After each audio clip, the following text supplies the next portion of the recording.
Hey guys, welcome back. Today we're going to be talking about changes in equilibrium. So to begin with, um, we should assume that we begin in equilibrium, which means we begin right here.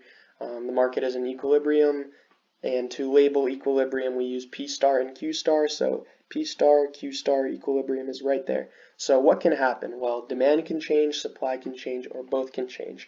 So to begin with, let's look at what happens if demand changes. So let's say demand shifts out due to a population increase, for example.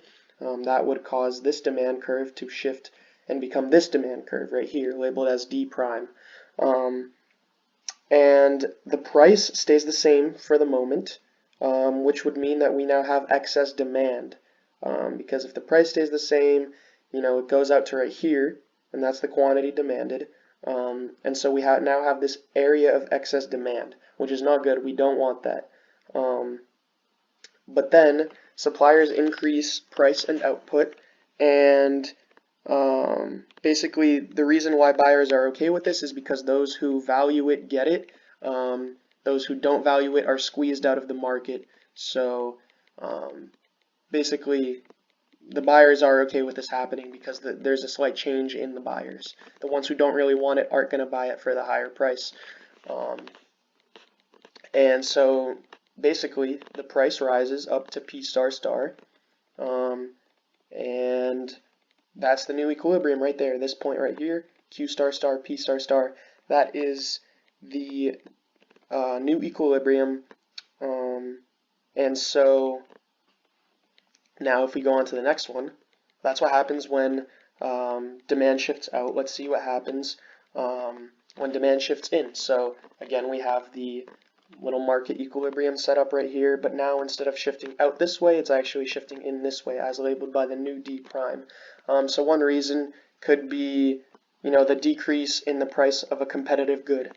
And if that happens, then same concept applies. The price stays the same originally. So what that would mean is that we now have the opposite. So we have excess supply. And excess supply, also not a good thing.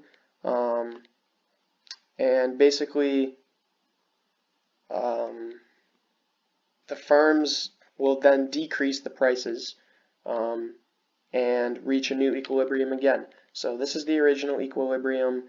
When it shifts, we now have this excess supply right here, and because this is the original P star, this is the P star on the new demand line, so this little space right here is excess demand, and that is eliminated once firms once firms decrease the prices, and that's that new point right here, P star star. On that demand line, it will be Q star star. So right here is the new equilibrium point when demand shifts in.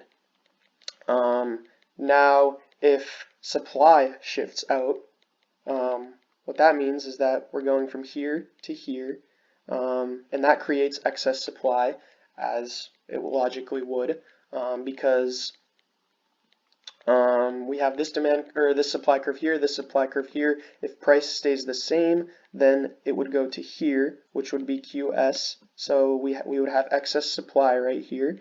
But then basically price is lower, as we've talked about. And what happens is prices drop from here to here, create a new equilibrium at Q star star.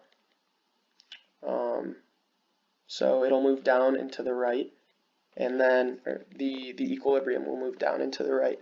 And then finally, if supply shifts in, so if supply goes this way, up here, this is the new supply curve, S prime, we then have excess demand, because if the price stays the same, it would originally be here, down here is QD, then over here, if the price stays the same on the new line, it intersects it right there, so that point is QS. So here we have excess demand, but then prices will rise, and once prices rise, they go up to P star star, intersect the new supply curve right here, and that point is Q star star on the x-axis, and basically that is the new economic equilibrium. So those are the four different scenarios where just the supply curve moves or just the demand curve moves.